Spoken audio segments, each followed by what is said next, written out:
बिस्मिल्लाहिर्रहमानिर्रहीम। अस्सलाम वालेकुम नाजरीन, आप देख रहे हैं कैपिटल टीवी और प्रोग्राम कैपिटल स्पेशल के साथ मैं हूं आपका मेज़बान सैनुल हसन। नाजरीन, आजकल जो हर एक आम आदमी की ज़बान पर तबसरा आम है वो महंगाई का तबसरा है और वो मुआशी सूरत हाल का तबसरा है। इसी हवाले से हम आज के प्रोग्राम में मईशत को ही डिस्कस करेंगे। IMF की जानिब से पाकिस्तान को कर्ज अप्रूव कर तो दिया गया है, लेकिन साथ ही साथ IMF की जानिब से मुख्तलिफ सियासी जमातों से, या यूं कहा जाए कि पाकिस्तान के तमाम स्टेक होल्डर से मुलाकातें की जा रही हैं, मीटिंग्स की जा रही हैं, चाहे वो PTI हो, चाहे वो पीपल्स पार्टी हो या मुस्लिम लीग नून हो। तमाम सियासी जमातों से मीटिंग्स करने के बाद ये बात डिसाइड की जाएगी कि कर्ज का जो मुआहिदा है वो साइन तो हो चुका है, लेकिन उसकी जो क्लोजिंग होगी वो तमाम की तमाम सियासी जमातों को उसके मुतालिक बताया जाएगा, क्योंकि ये रूमर्स थी और ये बात बड़ी आम थी कि PTI के ऊपर ये इल्ज़ाम था कि PTI की जानिब से मुआहिदे की खिलाफ वर्जी की गई और उसके बाद अब ये सूरत हाल पैदा हुई है कि कर्ज अप्रूव हो चुका है, लेकिन IMF बज़ाते खुद मिल रहा है तमाम सियासी जमातों से, तमाम रहनुमाओं से, और अपने जो कर्ज के हवाले से जो जो टर्म्स हुई हैं पाकिस्तान के मुतालिक, पाकिस्तान के साथ उसके मुतालिक आगाह कर रहा है। लेकिन इसके साथ साथ बड़ी स्पेकुलेशन ये थी कि जैसे ही IMF का कर्ज पास हो जाएगा, पाकिस्तान को पैसा मिल जाएगा, तो उसके बाद महंगाई की सूरत हाल में कुछ बेहतरी होगी, आम आदमी की ज़िंदगी में बेहतरी नज़र आएगी। ताहाल ऐसी कोई बेहतरी नज़र नहीं आ रही है, क्योंकि सालाना बुनियादों पर महंगाई की शरह में 28.55% इजाफा रिकॉर्ड किया गया है। गुज़िश्ता हफ्ते महंगाई की शरह में 0.70% इजाफा रिकॉर्ड किया गया है, यानी कि महंगाई में ताहाल इजाफा हो रहा है और इसके साथ साथ आम आदमी खासी परेशानी और जदोजहद का शिकार है कि किस तरह से अपने रोज़मर्रा के मामलात को सरअंजाम दे। हमारे साथ अब्दुल सत्तार खान साहब मौजूद हैं, सीनियर ज़ियाकार हैं, और इसके साथ साथ मेहताब हैदर भी हमें कुछ देर में ज्वाइन करेंगे। अभी प्रोग्राम के आगाज़ में सत्तार खान साहब आपकी जानिब आना चाहूँगा। बड़ी बड़ी बातें, बड़े बड़े दावे, इस IMF के मुआहिदे के साथ मुआहिदा साइन भी हो गया, लेकिन ये क्या कशमकश चल रही है कि IMF खुद तमाम सियासी जमातों के साथ मिल रही है? ये है कि हमारे यहाँ पे कुछ चीज़ें होती हैं जो सियासी तौर पर, सियासी जमात हो या हुक्मरान जमात हो, कोई भी कह लो, वो किसी चीज़ को इस तरीके से पेश करती हैं कि ऐसे लगता है कि जैसे ये काम अगर हो गया तो हमारे मसाइल हल हो जाएंगे। अब गलती ये हुई, गलती ये इसी हुकूमत के साथ नहीं, हर दौर की हुकूमत के साथ होती है कि वो इस तरह से एक चीज़ की प्रोजेक्शन करती है कि बस ये एक काम हो जाए ना, फिर आपके मसाइल जो है ना वो हल होना शुरू हो जाएंगे। अब ये IMF के साथ हो गया। अब कोई इस हुकूमत से पूछे कि आपका सबसे बड़ा इम्तहान, इससे पहले ही मैं कह चुका हूँ, बड़ा इम्तहान क्या है आने वाले वक्त में, जो इलेक्शन होंगे। इलेक्शन में वोट किसने डालना है? जिसका वोट बना हुआ है। अब जिसका वोट बना हुआ है, जिसने इलेक्शन में जाके वोट डालना है, तो अब आपने उसकी मुश्किलात में जो एकदम से बढ़ी हैं, बढ़ती तो रही हैं, हर दौर में बढ़ती रही हैं, वो मज़ीद बढ़ गई। अब आपको IMF के जो एग्रीमेंट हुआ है, आपको पैसे मिले हैं, तो क्या उस बंदे के लिए जिसने वोट डालना है आने वाले वक्तों में, जब कभी भी इंतखाबात हो, ये कह रहे हैं अक्टूबर को, हम समझते हैं अक्टूबर को नहीं होने होंगे, तो हमें क्या पता कि नहीं होने, लेकिन हम कह रहे हैं कि अक्टूबर का इन्होंने खुद ऐलान किया है, अक्टूबर के पैसे भी इन्होंने इलेक्शन कमीशन ऑफ पाकिस्तान को दे दिए। तो जिस वोटर ने जाके वोट डालना है, अगर IMF के साथ एग्रीमेंट में उसे सहूलत ना मिली तो वो तो आपको वोट नहीं डालेगा। आज के दौर की हुकूमत को उसने वोट नहीं डालना, वो तो तंग आया हुआ है। वो इस चीज़ों में बारीकियों में नहीं जाएगा कि खराबी किसकी थी, कमी किसकी थी, खामियां किसकी थी, नाकामी किसकी थी। वो तो ये देख रहा है कि आज के दौर में ये बैठे हुए लोग और ये कह रहे हैं हमें वोट भी दो, हम आपको सहूलत देंगे तो ये वोट देगा। अब वो IMF के साथ एग्रीमेंट के बाद वो IMF एक और चीज़ कर रहा है, जो राउंड ले रहा है IMF स्टेक होल्डर के साथ। जैसे आपने कहा कि सियासी जमातों से मिल के बातचीत करना, तो IMF चाहता क्या है, इसका तासुर लोगों पे क्या जाएगा कि IMF दो तीन चीज़ें हो सकती हैं। अब यकीनी तौर पे तो हम एक चीज़ पे नहीं आ सकते, लेकिन हम कहते हैं कि कुछ चीज़ें हो सकती हैं, जिसमें ये भी चीज़ हो सकती है कि आने वाले वक्तों में किसकी हुकूमत बनती है। अभी तक तो किसी को नहीं पता कि हुकूमत किसकी बननी है, वोट किसको पड़ेंगे, इंतखाबात कौन जीतेगा। तो उन्होंने कहा कोई भी जीते, कम अज़ कम हम ये कह रहे हैं कि आप पर हम हमेशा ही मेहरबानी करते थे, पैसों की आपको ज़रूरत पड़ती थी, उधार लेने के लिए आप हमारे पीछे आते थे। उसके बाद बातें इस तरीके से की जाती थी जैसे लगता था कि शायद हमने उधार आपसे लिया, आपने हमसे नहीं लिया उधार। ये एक हमारे यहाँ तरीका है ना कि आईएमएफ के ऊपर हम जब चढ़ाई करते हैं तो विदाउट रियलाइजिंग कि हम आईएमएफ की तरफ तो हम भागते हैं, चाहे वो कोई भी हुकूमत हो, आईएमएफ की तरफ तो हम जाते हैं ना। कोई ये तो नहीं होती कि आईएमएफ ने कोई दाना डाल दिया, उसको चुगने के लिए हम आगे बढ़े तो उन्होंने हमें जाल में फंसा लिया। हम बयान ऐसे ही करते हैं, ऐसे लगता है जैसे आईएमएफ की कोई बहुत बड़ी प्लानिंग थी, बड़ी शरूड किस्म की प्लानिंग थी, बड़े कनिंग लोग बैठे हुए हैं, वो देख रहे हैं पाकिस्तान को घेरना कैसे। हम प्रोजेक्शन ऐसे करते हैं, भाई मेरी ज़रूरत है, मुझे पैसों की ज़रूरत है, मैं किसी से उधार लेता हूँ तो मेरी ज़रूरत है यार, मैं मजबूर होकर किसी के पास गया उधार लेने के लिए। अब मैं मजबूर होकर किसी के पास उधार लेने जा रहा हूँ, ज़रूरत मेरी है, उसके बाद मैं प्रोजेक्शन क्या कर रहा हूँ, इनने मैनू घेरिया है। अब ये अजीब सी बात है कि दुनिया के पास और कोई काम नहीं रह गया, आईएमएफ के पास कोई और काम नहीं रह गया। जिसके पास जाओगे उधार मांगोगे वो शर्तें लगाएगा, आप शर्तें मानोगे तो उधार देगा आपको।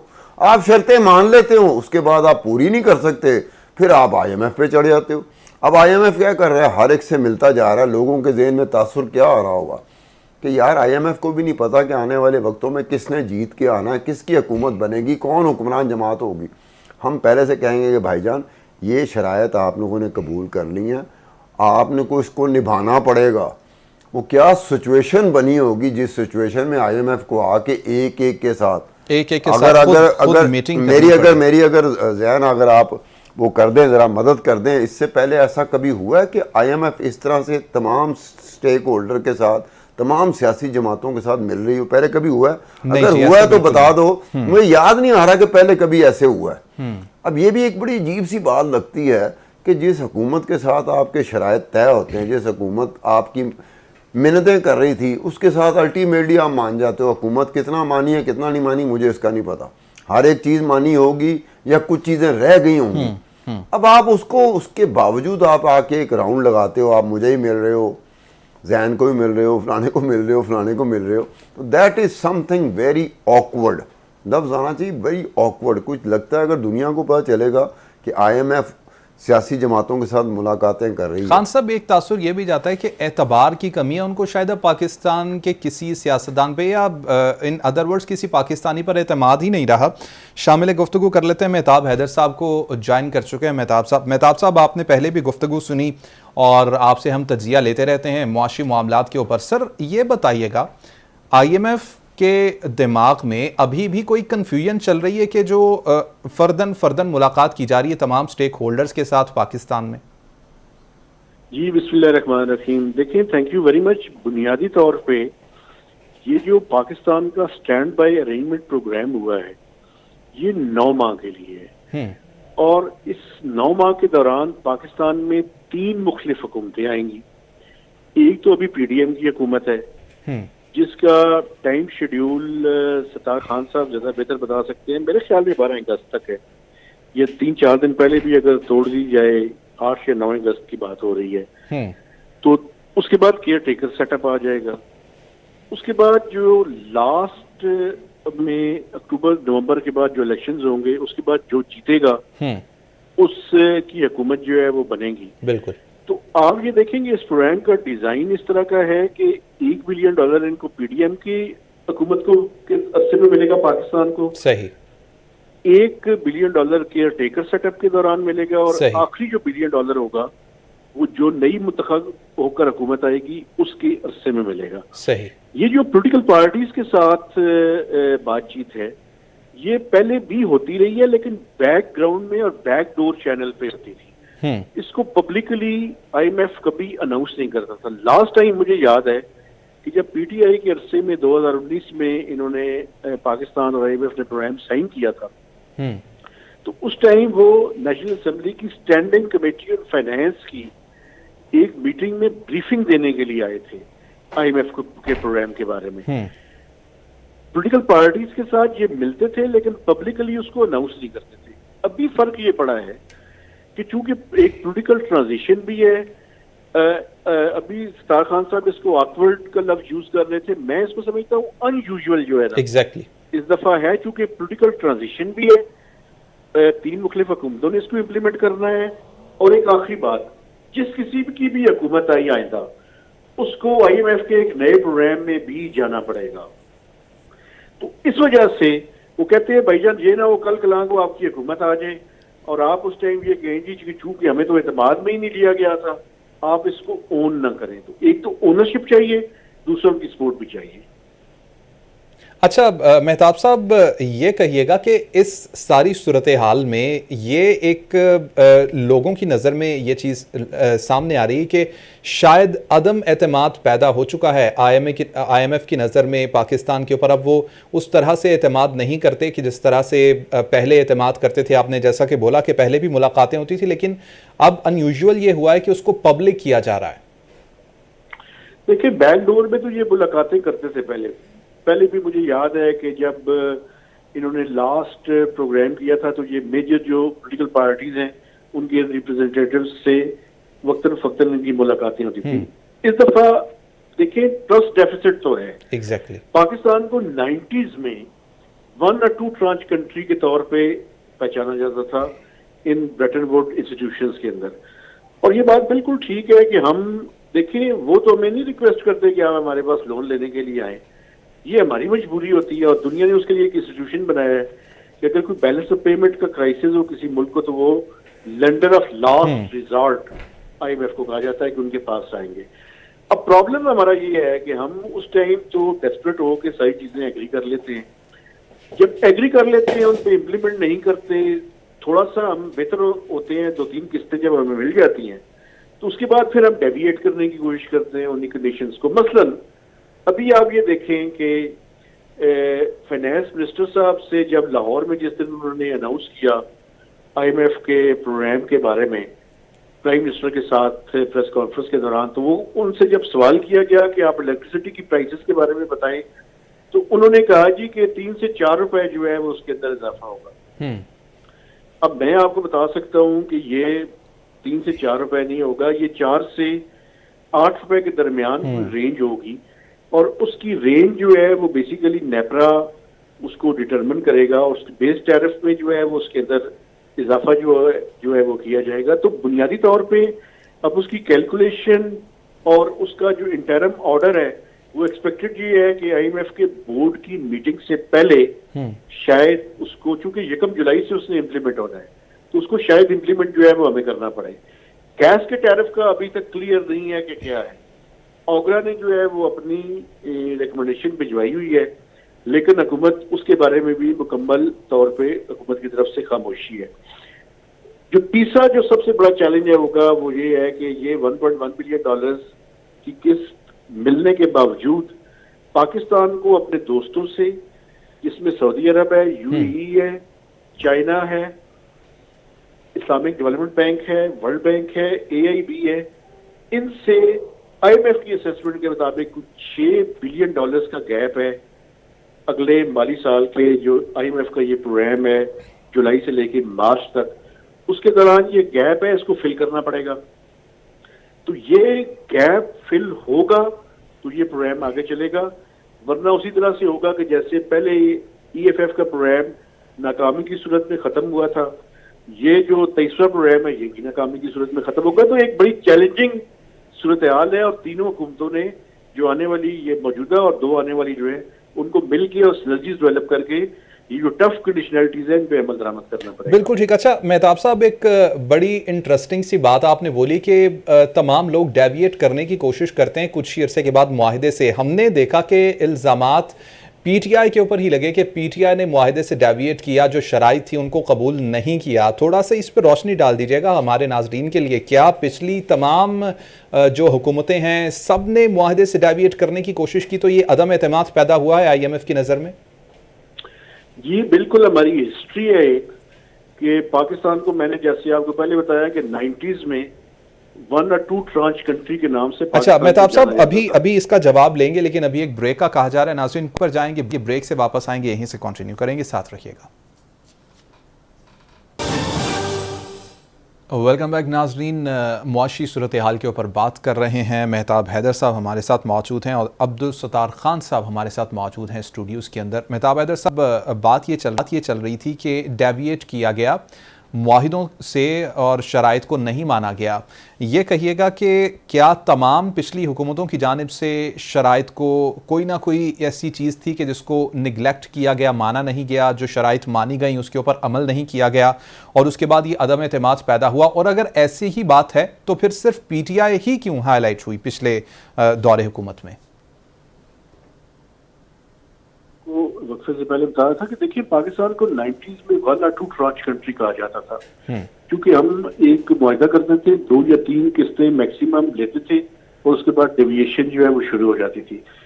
PTI का इशू ये था कि इन्होंने अपना जो लास्ट IMF का प्रोग्राम था, इसके ऊपर जो प्रोग्राम को डिजाइन करते हुए आपको मैं याद दहानी करवाना चाहता हूँ कि उस टाइम सेक्रेटरी फाइनेंस को, चेयरमैन FBR को और गवर्नर स्टेट बैंक को एंड उस वक्त तब्दील किया गया जब 2019 में ये प्रोग्राम फाइनल हुआ था। सही। एक तो पहली ये बात है, उसके बुनियादी डिजाइन के अंदर प्रॉब्लम्स हुई, उसके नतीजे में आपने देखा कि प्रोग्राम को इम्प्लीमेंट करने में भी उनको मुश्किल हुई। लेकिन जब हुकूमत खत्म हो रही थी इनकी नो कॉन्फिडेंस से पहले, तो उन्होंने ऑयल की प्राइसेस को कम कर दिया, उनको फ्रीज कर दिया, इलेक्ट्रिसिटी की प्राइसेस को भी कम कर दिया इन्होंने। तो उसकी वजह से IMF के दरमियान और पाकिस्तान के दरमियान एक बड़ा ट्रस्ट डेफिसिट हुआ, लेकिन वो उनके दौर तक था। फिर मिर्जा इस्माइल साहब, आपको याद है कि वो आए और उन्होंने 7वां और 8वां रिव्यू बड़ी मुश्किल से लास्ट अगस्त 22 में पाकिस्तान में जो है वो कर लिया, जब बजट सारा रिवाइज किया गया। उसके बाद जब डार साहब आए तो उन्होंने दोबारा से इकोनॉमी को इस अंदाज से मैनेज करने की कोशिश की कि जिसमें वो चाहते ये थे कि वो अपने टर्म्स एंड कंडीशंस पे IMF के प्रोग्राम को रिवाइव करें। लेकिन वो उनकी गलती थी, वो उसको नहीं कर सके। उसके नतीजे में 9 माह लग गए और पाकिस्तान अपना जो लास्ट प्रोग्राम है उसको कंप्लीट नहीं कर सका। तो ये ट्रस्ट डेफिसिट जो है वो किसी एक हुकूमत का नहीं है, ये तमाम हुकूमतों का है। और एक वाइड प्रोग्राम है 2013 से 16 के दरमियान कि जहां पे हमने वो प्रोग्राम जो है वो कंप्लीट किया, वो डार साहब को उसका जो है वो क्रेडिट जाता है। लेकिन उस अरसे में इशू ये था कि एक तो हुकूमत मुंतखब होकर नहीं आई थी और वो पूरी स्ट्रेंथ के साथ उन्होंने उस प्रोग्राम को कंप्लीट किया था। और उस टाइम यूनाइटेड स्टेट्स की भी सपोर्ट्स पाकिस्तान को थी, क्योंकि वो विड्रॉल ऑफ ट्रूप्स की बात थी अफगानिस्तान से। अब तो एक तो जियो पॉलिटिकल सिचुएशन जो है वो भी हमारे हक में नहीं है और हम खुद भी प्रोग्राम से डेविएट करने की कोशिश करते हैं, तो इस वजह से हमारी प्रॉब्लम्स जो हैं वो एग्रीवेट हो रही हैं। ठीक है। अच्छा मेहताब हैदर साहब, एक आखिरी पॉइंट, उसके बाद खान साहब की जानिब जाऊंगा। अभी ये जो मुलाकातें हो रही हैं और IMF की जानिब से शराइत बताई जा रही हैं कि किस किस चीज़ पर हमने किस तरह से एग्रीमेंट किया है, ये तमाम चीज़ों के बाद क्या अभी भी कोई कहीं भी लेवल पर गुंजाइश मौजूद है कि खुदा न खास्ता IMF इन $3 अरब से भी पीछे हट सकता है, या नहीं ये हो गया और ये मिल के रहेंगे पाकिस्तान को? देखिए, बुनियादी तौर पे IMF का जो प्रोग्राम है इसमें $1 बिलियन की किस्त जो है स्टाफ लेवल एग्रीमेंट हुआ है और ये स्टाफ लेवल एग्रीमेंट जो है उसमें $1.1 बिलियन की पहली किस्त मिलेगी। तो बाकी 2 किस्तें हैं वो रिव्यूज पे डिपेंड करता है, एक सितंबर के डेटा के ऊपर होगा, एक दिसंबर के डेटा के ऊपर होगा। तो वो डिपेंड करेगा कि उस रिव्यू के दौरान जो हमारी शराइत हम पूरी करेंगे तो मिलेंगे। ये जो बात अभी कर रहे हैं $1.1 बिलियन की, ये स्टाफ लेवल एग्रीमेंट हुआ है। बोर्ड की मीटिंग पाकिस्तानी अथॉरिटीज ये कह रही है कि 12 जुलाई को कंफर्म है, लेकिन IMF अपना एक कैलेंडर जारी करता है। उस कैलेंडर में अभी तक उन्होंने पाकिस्तान का ये आइडेंटिफाई नहीं किया हुआ कि पाकिस्तान का जो रिक्वेस्ट है वो 12 जुलाई को अपने एग्जीक्यूटिव बोर्ड में जा रही है ये नहीं जा रही। जब मैं आपसे बात कर रहा हूँ इससे कोई आधा घंटा पहले मैंने चेक किया था, उनके कैलेंडर के ऊपर अभी तक पाकिस्तान का जो स्टैंड बाय अरेंजमेंट की रिक्वेस्ट है वो अभी तक उन्होंने शामिल नहीं की। सही सही। इसी के ऊपर मैं रुख करूंगा सत्तार खान साहब की जानिब। सत्तार खान साहब, फर्दन मुलाकातें भी हो रही हैं और फर्दन बताया भी जा रहा है तमाम सियासी जमातों को कि किस तरह से IMF के साथ शराइत तय हुई हैं और किस तरह से मामला आगे बढ़ेंगे। आप समझते हैं कि अब मेहताब हैदर साहब की गुफ्तगू भी आपने सुनी, उन्होंने कहा कि $1.1 बिलियन का तो स्टाफ लेवल हो गया, लेकिन जो बकाया की आगे के पैसे हैं वो रिव्यू के बाद उसको देखा जाएगा। आप समझते हैं कि तमाम सियासी जो जमातें हैं वो IMF की इन शराइत पर जिसके ऊपर ये मुआहिदा हुआ है, मिसाके मईशत की बार बार बात तो की जाती है, कम से कम IMF के इस मुआहिदे के ऊपर एक पेज पर आ जाएंगी? सब पूरी दुनिया में होता है कि एक पॉलिटिकल कल्चर होता है। पॉलिटिकल कल्चर में भला क्या होता है, अपनी परफॉर्मेंस देनी है और अपने मुखालिफ के लिए स्पेस रखनी है। ये इन ए वे देखा जाए पूरी दुनिया में जो सिस्टम होता है, जो सियासत का कोई भी सिस्टम हो, कोई भी निज़ाम हो, जैसे हमारे यहाँ है ना, वैसे ही या इससे मिलता जुलता या दूसरी तरह का निज़ाम हो। हमारे यहाँ होता क्या है कि पॉलिटिकल कल्चर इस तरह का बन चुका है कि मैंने हर हाल में, हर एक वक्त में 24 के 24 घंटे मैंने एक चीज़ करनी है कि मैंने अपना बताना है कि मैं हूँ और बाकी जो है ना वो फारग है। अब बाकी फारग होने की ये नौबत आ जाती है कि जब आप इस तरह की प्रोजेक्शन करते हो तो ये सूरत हाल बन जाती है कि आप खाम में सबकी निगाहें अपनी तरफ मतवज्जो करने की कोशिश करते हो, जो कि अच्छा नहीं होता। ये ज़रूरी नहीं कि मैं 24 के 24 घंटे बस मेरी बात हो। अब ये जब मेहताब हैदर कह रहे हैं कि डेविएट करते हैं, अब डेविएट करना एक ऐसी बात है, अगर खुदा ना खास्ता मैं किसी से उधार ले लूँ, मैं उसे डेविएट कर दूँ, मेरे घर पहुँच जाएगा यार, खुदा की कसम, वो पूरे महल्ले में मुझे जलील कर देगा, मेरे पल्ले कुछ नहीं रहेगा।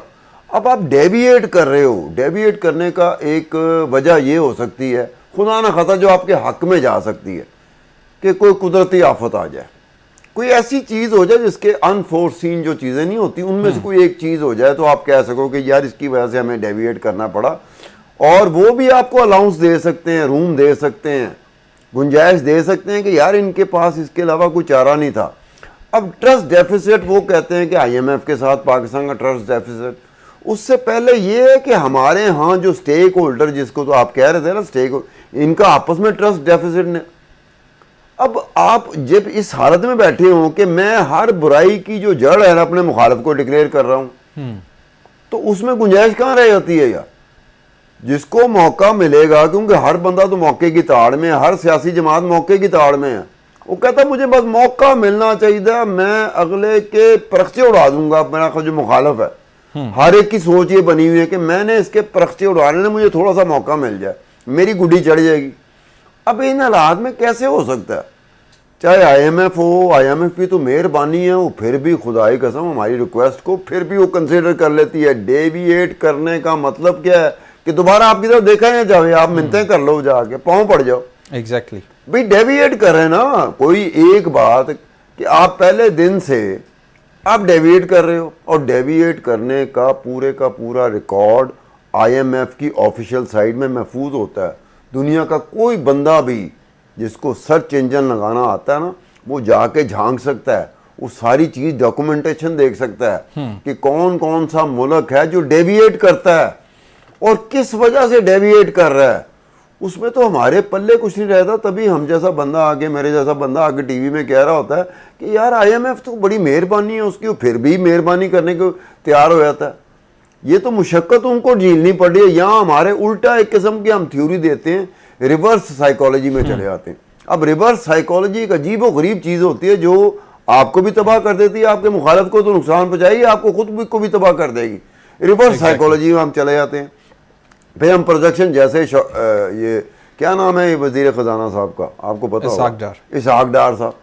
अब इसहाक डार साहब की टोन देखें आप कि इस दौरान की टोन कैसे बदलती थी। टोन एंड टेनर उनका ऐसे बदलता था कि मुझे शक होना शुरू होता था कि मेरे ख्याल में IMF ने इसहाक डार से ज़ाती तौर पे 500 रुपये मांग लिए कि इसहाक डार इस लबो लहजे में आते थे। आप वज़ीर ख़जाना हो, एक आम बंदा है वो गुस्से में आ सकता है, वज़ीर ख़जाना गुस्से में आ रहा है, बुरा मना रहा है और एक ऐसी बात कर रहा है कि IMF समझती क्या है अपने आप को। ओ भाई, ज़रूरत हमारी है, मजबूरी हमारी है, हम गए उसके पास, तरले मिन्नतें हम कर रहे हैं, उनकी वजह से हम ये समझ रहे हैं कि अगर उन्होंने मदद ना की हमारी, अगर उन्होंने रिलीज़ ना की, किस्त अदा ना की, तो हमारे यहाँ पता नहीं क्या सूरत हाल हो जाएगी। उस सूरत हाल में आप गुस्से का इजहार कर रहे हो, आप गुस्से में आ रहे हो। मतलब वज़ीर ख़जाना को गुस्से में आना, घर में गुस्से में आए, प्राइवेटली गुस्से में आए, दोस्तों के साथ बैठा हो तो गुस्से में आ गए।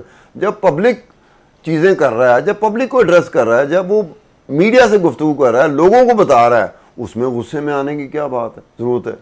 तो इसहाक डार जैसा बंदा गुस्से में आके बात कर रहा था, बड़ा अजीब सा लग रहा था मुझे कि यार हमें तो तहम्मुल से काम इसलिए लेना चाहिए कि हम मांगते हैं, हम मांगने वाले हैं, हम देने वाले नहीं हैं। देने वाला कोई भी रवैया अख्तियार कर सकता है, जो दे रहा होता है वो कोई भी रवैया अख्तियार कर सकता है, जो ले रहा होता है उसका रवैया और तरह का होना चाहिए यार। वो उस तरह का रवैया इसहाक डार साहब की गुफ्तगू में कई दफ़ा ऐसा लगा कि वो रवैया ही नहीं है। खान साहब, उनके रवैये से कुछ इस तरह की भी स्मेल आती है कि शायद उनको ये लगता था कि मैं कर लूँगा मामलात को, अपने तौर पर ट्विस्ट कर लूँगा जिस तरह मैं चाहता हूँ, लेकिन एट द एंड जब वो आए और उनको ये पता चला कि मैं मामलात को नहीं उस तरह से चला सकता, तो एक इसको कहा जाए कि उनकी जानिब से गुस्से का इजहार इसलिए भी किया गया कि यार जो मैं सोच कर आया था वैसा तो बिल्कुल भी ना हो पाया। जैन साहब, आप मेरे साथ शो में बैठते हैं, आप ना बैठे हो, मैं कल्ला बैठा हूँ, दुनिया देख लेगी मैं शो कर सकूँगा नहीं कर सकूँगा। ये इसहाक डार साहब को कहाँ से हुआ कि वो कल्ले कर जाएंगे जी? उनके पास कोई गिदड़ सिंगी है जो किसी को समझ नहीं आएगी, वो सुंगाएंगे IMF को तो कर जाएंगे। एग्जैक्टली वो अपनी एक्सपर्टीज, अपनी महारत अपनी जगह पर होती है, लेकिन उसका इस्तेमाल का एक वक्त होता है, उसमें आप इस्तेमाल करते हैं, हर वक्त नहीं इस्तेमाल कर सकते। मेरे जैसा बंदा कई जगह पे नाकाम होता है कि मैं कहता हूँ मेरी इन्वेस्टिगेशन मुकम्मल नहीं हुई, उस वक्त डिमांड कर दी जाती है कि जी आप दें, मैं कही मेरी पूरी नहीं हुई, उसमें शगाफ पड़े हुए हैं, उसमें गैप पड़े हुए हैं, लिंक्स नहीं मिल रहे, मैं नहीं दे सकता। तो आपकी जो स्किल सेट है, आपकी जो महारत है, वो 24 के 24 घंटे नहीं चल सकती, वो खास मौकों पे चलती है। इसहाक डार साहब को ये भी ज़हन में रखना चाहिए था। मैं कह रहा हूँ कि प्राइवेटली गुस्से का इजहार करें, गुस्से का इजहार जरूर करें, मीडिया पर आकर और सामने इस तरह से इजहार करना बिल्कुल मुनासिब नहीं। बहुत शुक्रिया अब्दुल सत्तार खान साहब, मेहताब हैदर साहब हमारे साथ शो में मौजूद थे। नाजरीन, प्रोग्राम आपने देखा, फीडबैक जरूर दीजिएगा। अल्लाह निगहबान।